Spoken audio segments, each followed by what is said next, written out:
메마른 광야에도 흐르는 은혜가 있습니다. 그 은혜를 받고 흐르는 물처럼 살아가는 귀한 성도들이 되시길 주의 이름으로 축원합니다. 사람은 물이 없이 살 수 없고 우리의 영혼은 예수님 없이는 살 수 없습니다. 아멘이십니까? 아멘.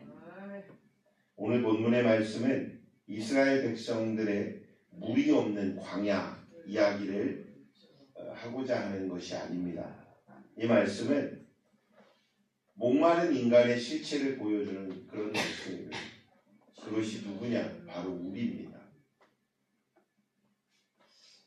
핵심은 물이 없어서 힘든 상황이라는 것보다 그 상황 속에서 이스라엘 백성의 믿음이 드러났다라는 데에 있는 것입니다. 사람은 며칠 동안 밥이 없어도 견딜 수 있습니다. 그러나 물이 없으면 오래 버티지 못하는 그런 인체의 구조를 가지고 있습니다. 그래서 금식은 쉬운데 단식은 어렵습니다. 단식한다는 건 물도 마시지 않는 거거든요. 이게 정말 어려운 일이죠. 그러므로 우리 물은 우리에게 호흡과 같은 생명의 수단인 것입니다. 우리 몸의 약 70%는 물입니다. 지구의 약 70%도 물입니다. 하나님의 섭리가 대단하지요. 하나님은 인간과 세상을 창조하실 때 생명의 기본 조건을 물로 두셨다고 해도 과언이 아닙니다. 그런데 오늘 본문은 그 생명의 물이 끊어진 자리를 말해주고 있습니다. 이스라엘 백성은 광야에 들어섰습니다.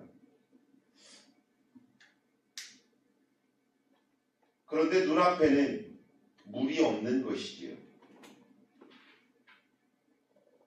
목이 조금 안 말라도 물이 없다고 생각하면 목이 마르기 시작합니다.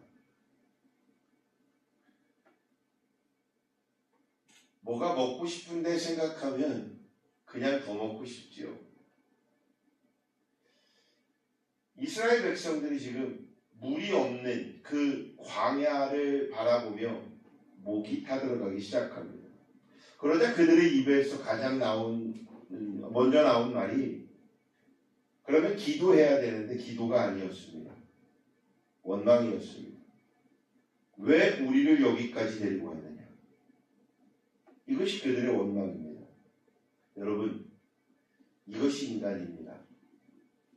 홍해를 건너게 하신 하나님을 기억하지 못하고 오늘 물 한 모금 없다고 믿음을 잃어버리는 것이 바로 인간입니다. 그것이 우리입니다. 어제의 은혜를 오늘의 현실 앞에서 잊어버리는 것, 이것이 인간의 연약함인 것입니다. 우리도 그렇지요. 사업이 막히면 믿음이 좀 흔들리고 건강이 흔들리면 감사가 사라지기도 하고 자녀나 가족들의 어떠한 문제가 생기면 기도보다 걱정이 먼저 나옵니다. 조금만 형편이 어려워지면, 조금만 건강이 흔들리면, 조금만 관계가 틀어지면 하나님, 왜 나에게만 이런 힘든 일을 주십니까? 왜 내 인생은 이렇게 힘이 듭니까? 이런 기도 해보셨지요? 그러니 고개를 숙이고 눈을 감지요. 우리는 물이 없을 때 비로소 내 안에 무엇이 있는지 드러나는 것입니다. 광야는 사람을 무너뜨리는 곳이 아닙니다. 광야는 내 믿음의 본질을 드러내는 곳입니다. 내 안에 감사가 있는지 아니면 원망이 있는지, 하나님을 신뢰하는지, 광야는 우리의 마음을 드러내는 그런 자리인 것입니다.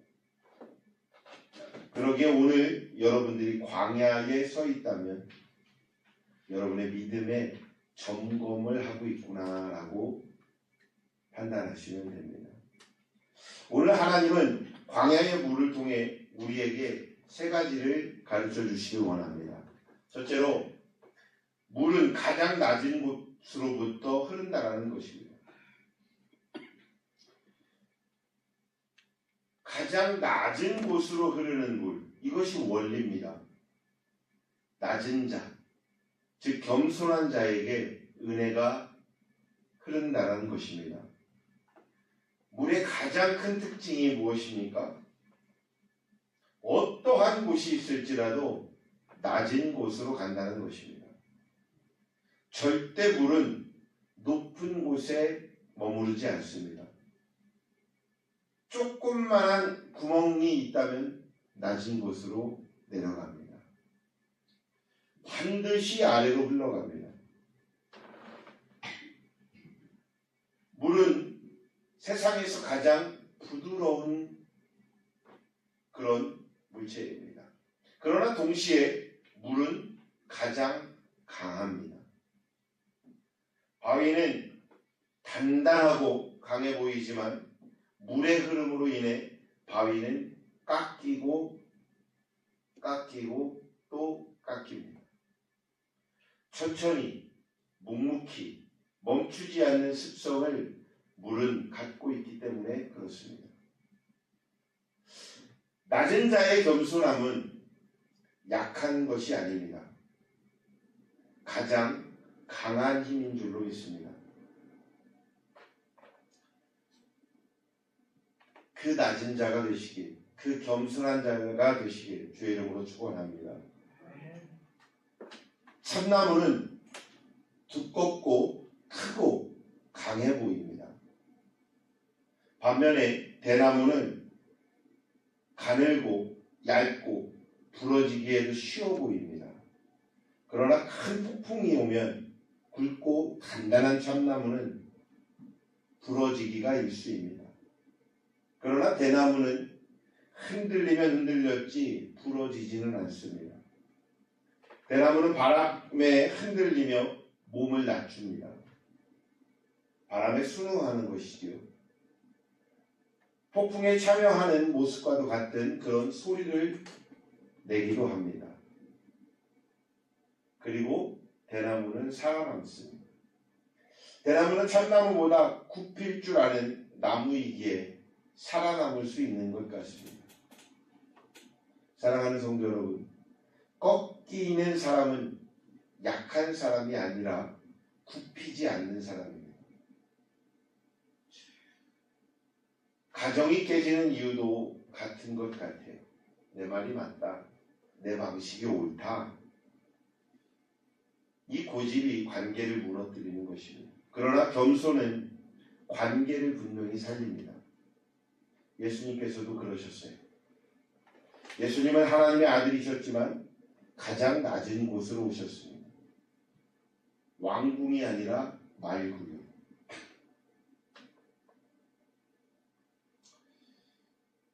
인공위성으로 제가 베들레헴을 찾아보려고 했어요. 안 보이더라고요. 이스라엘이라는 나라도 아주 조그마해요. 그래서 확대하면 보여요. 그리고 이스라엘을 확대해서 더 확대해야 베들레헴이라는 곳이 보입니다. 그리고 그 베들레헴에서 말구유는 얼마나 더 작겠습니까? 지구상에 수많은 나라 중에 아주 작은 나라 이스라엘. 그 이스라엘 중에 아주 작은 마을보다 더 작은 것을 뭐라고 하죠? 정말 마을보다 더 작은 곳. 그런 베들레헴. 그 베들레헴에 큰 집도 아니고 아주 작은 마굿간. 근데 그 마굿간을 이렇게 한 3평, 4평으로 생각해 보세요. 그 3, 4평이라고 하는 그 마굿간에 말구유는 몇 평 정도 될까요? 또 아주 작은 곳. 어떻게 하면 그 작고 작은 곳, 그 작은 곳으로 선택을 하고 예수님이 그곳에서 태어나셨습니다. 이것은 천대함을 받기 쉽습니다. 환영이 아닙니다. 멸시와 천대를 받기에 아주 딱 좋은 그런 조건일 수 있습니다. 또 죽음을 맞으실 때는 어떠셨습니까? 영광이 아니라 십자가의 낮음으로. 십자가가 무엇입니까? 사형틀이었습니다. 그런데 벌을 받는 그런 형틀이었지만 그 형틀 중에서도 가장 무악한 자들을 매달고 죽이는 것, 그것이 십자가였습니다. 천대받는 자들, 천대받기에 합한 자들이 죽어야 마땅할 곳, 십자가. 빌립보서 2장에서는 예수님은 이렇게 말씀합니다. 자기를 낮추시고 죽기까지 복종하셨으니 곧 십자가에 죽으시니라. 예수님은 가장 낮아지셨기에 가장 높임을 받을 수 있었습니다. 그러므로 성도는 높아지려 애쓰는 사람이 아닙니다. 낮아질 줄 아는 사람이 성도인 것입니다. 낮아지는 사람이 하나님의 은혜를 경험하는 줄로 믿습니다. 이제부터 하나님의 은사, 은혜, 축복을 받고 싶다면 더욱 낮아지시길 바랍니다. 두 번째는 물은 어떠한 그릇에도 자신을 맞춘다라는 것입니다. 이것이 물의 원리입니다. 좋아하는 사람이 복을 만들며 하나님 나라를 세우는 것입니다. 물은 자기 모양을 고집하지 않습니다. 물에게는 그 어떠한 틀이 없습니다. 컵에 담기면 컵이 되고, 강에 가면 강이 되고, 바다에 가면 바다가 됩니다. 물은 자기 모양을 고집하지 않습니다. 따르는 것에 그 이름이 새겨지는 것이 물입니다. 그러나 사람은 다르지요. 왜 나에게 안 맞추느냐? 왜 내 방식대로 안 하느냐? 왜 내 생각이 맞는데 내 생각대로 안 하느냐? 내 방식이 옳다. 그래서 다툼이 생기고 싸움이 일어나는 것입니다. 부모와 자녀 간에, 형제와 자매 간에, 부부 간에, 가족이, 때로는 교회가 갈라지기도 합니다. 바로 자신의 고집과 아집 때문인 것 같습니다. 사랑하는 성도 여러분, 물과 같이 하나님께서 준비하신 그릇에 담겨지는 은혜로운 삶을 살아가는 성도가 되시길 바랍니다. 세 번째는 물은 언제나 중심을 잃지 않는다라는 것입니다. 성도는 흔들려도 무너지지 않아야 합니다. 이것이 성도입니다. 물은 어디에 두어도 수평을 유지합니다. 물은 결코 기울어지지 않습니다. 그릇이 기울어질지라도 물은 그 안에서 수평을 이룹니다. 어떤 환경에서도 중심을 찾습니다. 균형을 잃지 않습니다. 이것이 중요한 것입니다. 오늘 이 시대에는 중심을 잃고 극단적이 되어버립니다. 감정도 극단이고 관계도 극단, 판단도 극단, 이념, 사상도 극단적입니다. 극단적이기에 쉽게 흔들려버리곤 합니다. 매스컴에서 나오는 뉴스 하나에도 흔들리고 그 어떤 사람의 말 한마디에도 흔들립니다. 사람은 그럴 수 있습니다. 그러나 성도는 흔들리지 않아야 합니다. 환경이 중심이 아니라 성도는 말씀이 중심이요, 복음이 중심이요, 예수님이 중심이어야 합니다. 그래야 흔들리지 않습니다.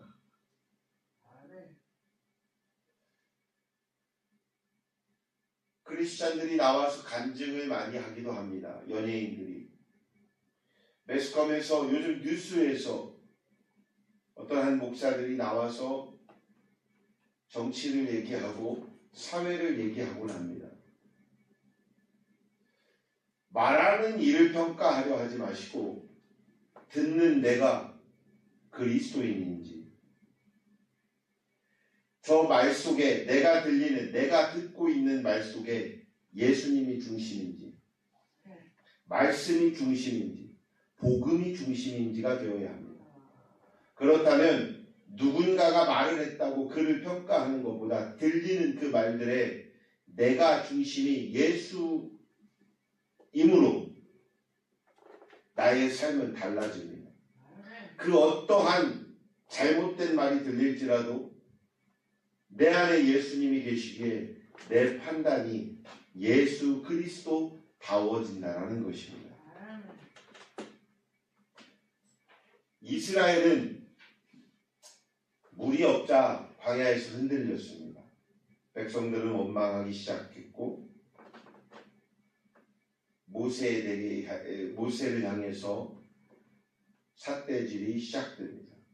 그러나 모세는 달랐습니다.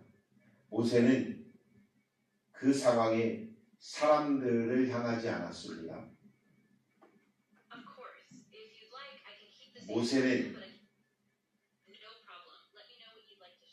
하나님께 갔음을 잊지 마시길 바랍니다. 사람은 문제 앞에서 두 가지 반응을 보입니다. 원망하거나 기도하거나. 여러분은 어떻습니까? 문제 앞에서 누구를 먼저 찾았습니까? 불평입니까? 아니면 하나님입니까? 믿음의 사람은 문제를 보는 것보다 하나님을 먼저 보면서 그 문제를 놓고 기도해야 하는 것입니다.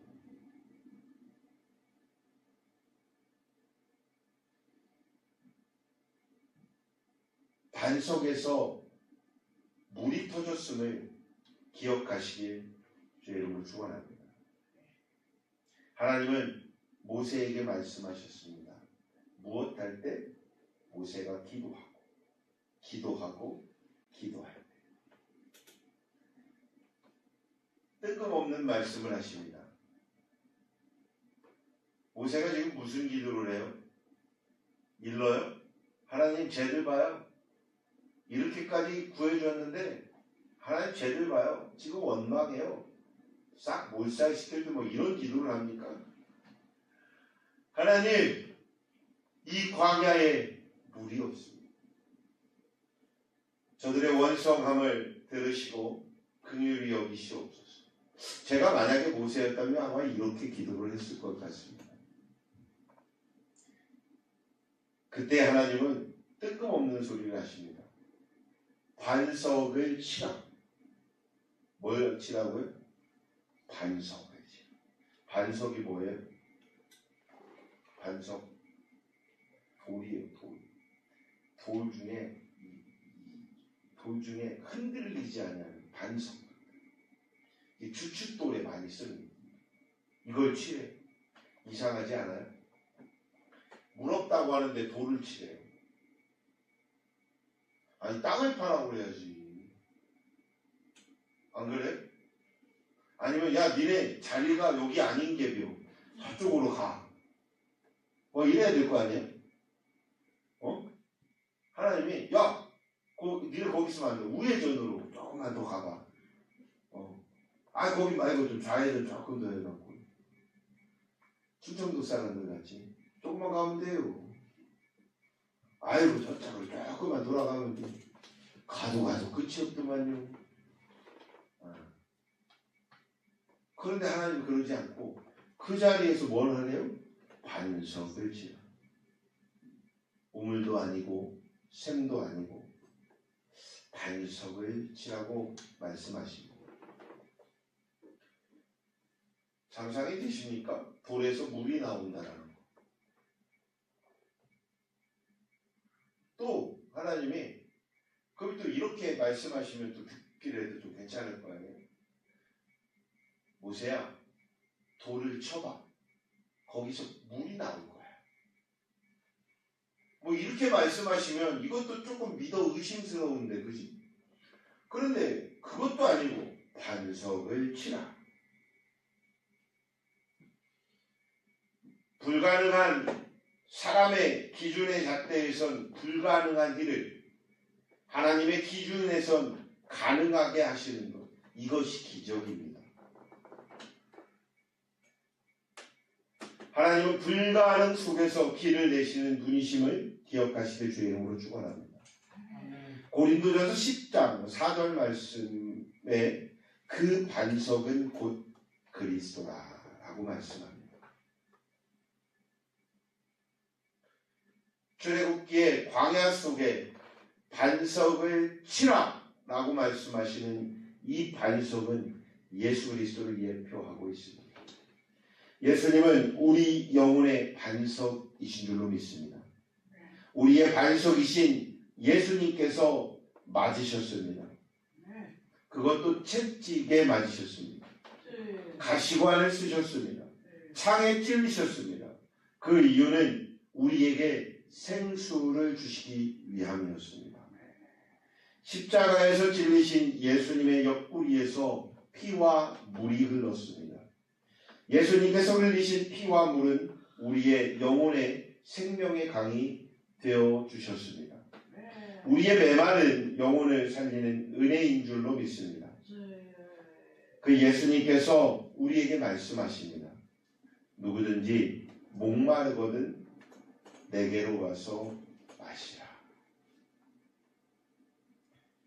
아주 쉬운 말씀이니까 따라해볼까요? 외워볼까요? 누구든지 목마르거든 내게로 와서 마시라.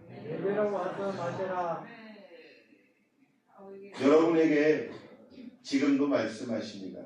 얘야 목마르니 내게로 와서 마시라. 준비됐으니까 마시라고 하시겠죠. 예수님이 준비도 안 됐는데 마시라 라고 하시겠습니까? 여러분의 영혼은 지금 무엇에 목마르고 있습니까? 돈입니까? 인정입니까? 관계입니까? 그 어떤 것으로도 영혼의 갈증은 해결되지 못합니다. 오직 예수 그리스도만이 참된 생수임을 기억하시기 바랍니다. 예수님을 붙드는 믿음의 성도들이 되시길 주의 이름으로 축원합니다. 오늘은 특별히 어버이 주일로 기념하여 드리고 있습니다. 생각해 보십시오. 우리를 가장 오래 품어준 사람, 그분은 부모님이십니다. 우리가 어릴 때는 밥도 먹여주고 입혀주고 씻겨주고 안아주었습니다. 우리가 어릴 때 부모님은 내 시간에 맞추었고 내 감정에 맞추었고 내 필요에 의해 모든 것을 맞춰주었습니다. 우리는 부모에게 수없이 맞춤을 받으며 자랐습니다. 그런데 우리는 커서 어떻습니까? 부모님께 맞추려 하지 않고 나에게 맞추려 합니다. 지금 가정 안에서 가장 많이 상처받는 사람들이 누구일까요? 가장 사랑하는 가족인 것 같습니다. 이상하지 않습니까? 밖에서는 친절한데 교회에서는 웃습니다. 집에 가서는 날카로운데 교회에 오면 웃습니다. 왜 그럴까요? 가족입니다. 괜찮다고 생각하기 때문에 그렇습니다. 그러나 그러면 안 됩니다. 가장 가까운 사람에게 가장 부드러워야 합니다. 예수님을 믿는 사람은 세상보다 가정에서 먼저 증명되어야 합니다. 예수님을 믿는 사람은 내가 가장 가까운 친구에게 먼저 증명되어야 합니다. 교회 안에 오면요, 문제를 가지고 와야 됩니다. 그죠? 교회는 그런 곳입니다. 여러분의 삶의 수고함을 가지고 오는 곳이고, 여러분의 삶의 가장 큰 문제들을 가지고 오는 곳, 그곳이 교회여야 합니다. 그래서 교회에 와서는 목사님에게 이런 말씀 드려야 될지 모르겠지만, 아니요, 그 말을 해야 합니다. 문제를 하나님 앞에 이야기해야 되고 그 문제를 해결해 나가는 곳, 그곳이 교회여야 합니다.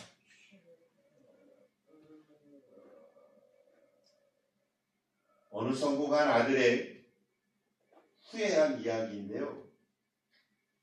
이 아들은 좋은 직장, 좋은 집, 안정된 삶을 살았습니다. 그의 삶은 그러기에 너무나도 바빴습니다. 정말로 부모님께 전화할 시간조차 없을 정도로 바빴습니다. 아이고 까먹었네. 아이고 다음에 해야지. 또 다음에 해야지. 그런데 어느 날 전화 한 통이 왔습니다. 아버님께서 위독하십니다. 급히 달려갔지만 늦어버렸습니다.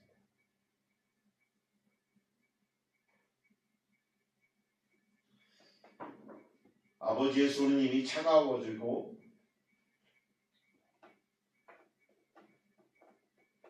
영혼은 떠난 상태였습니다. 이 아들이 유품을 정리하던 중에 서랍에서 편지 한 장을 찾게 되었답니다. 거기에 이렇게 적혀 있었답니다. 아들아, 네가 바쁜 줄 안다마는 그래도 목소리 한번 듣고 싶었는데 내일은 전화 한번 해주면 좋겠다. 그냥 아버지가 혼자 아들한테 보내는 편지가 아니었고 그냥 자기 스스로 아들에게 써내려갔던 그런 쪽지였습니다. 그 아들은 통곡했습니다. 내가 왜 이것 하나 못했을까? 내가 왜 그 잠깐의 시간을 내지 못했을까? 사랑하는 성도 여러분, 효도는 나중에 하는 것이 아니고 나중은 보장되는 것이 아닙니다.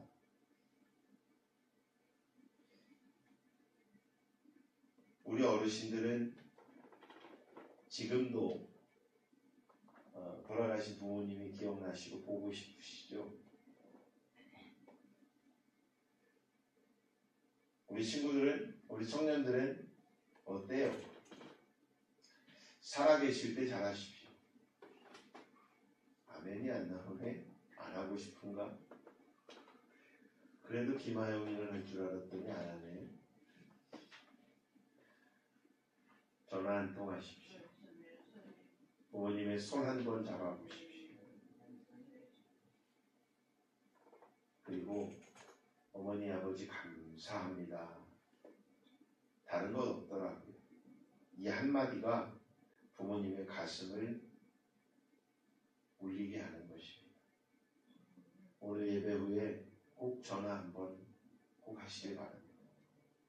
이미 돌아가신 분들은 하나님께 감사를 전하십시오. 하나님께 감사 인사를 대신 전하고 기도하고 표현하면 하나님께서 위로해 주실 줄로 믿습니다. 사랑하는 성도 여러분, 감사가 회복될 때 영혼의 생수가 흐른다는 것을 믿으시길 주의 이름으로 부탁합니다. 광야보다 더 무서운 것은 물이 없는 환경이 아니라 감사가 없는 마음인 것입니다. 부모님이 계신 것, 자녀가 있는 것, 가정이 있는 것, 친구가 있는 것, 교우가 있는 것, 또 오늘을 살 수 있는 이유, 은혜입니다. 오늘 이 예배를 드릴 수 있는 것, 이 모든 것이 은혜인 것입니다. 그 어떤 당연한 것은 하나도 없습니다. 내 삶에 다가오는 모든 것은 이유가 있습니다. 이 모든 이유를 은혜로 만나시길 주의 이름으로 축원합니다. 우리는 모두 인생의 광야라는 지대를 겪고 있고 지나고 있습니다. 어떤 사람은 경제 때문에 목마른 광야를, 어떤 사람은 건강 때문에 지금 목마른 광야를, 어떤 사람은 관계적 문제 때문에 목마른 광야를 지나고 있습니다. 그러나 분명히 기억하셔야 합니다. 광야가 끝나는 이유는 환경이 바뀌어서도 아니고 반석 되신 예수 그리스도를 만났기 때문인 것입니다. 오늘 이 시간 여러분의 막 심령 가운데 원망을 내려놓으시기 바랍니다. 상처를 내려놓으시기 바랍니다. 고집을 내려놓으시기 바랍니다. 그리고 예수님께 나오십시오. 예수님은 여러분의 메마른 심령에 생수를 부어 넣어 주실 것입니다. 부모님의 사랑을 기억하십시오. 하나님의 사랑을 기억하십시오. 그리고 예수님의 십자가를 바라보시길 주님의 이름으로 축원합니다.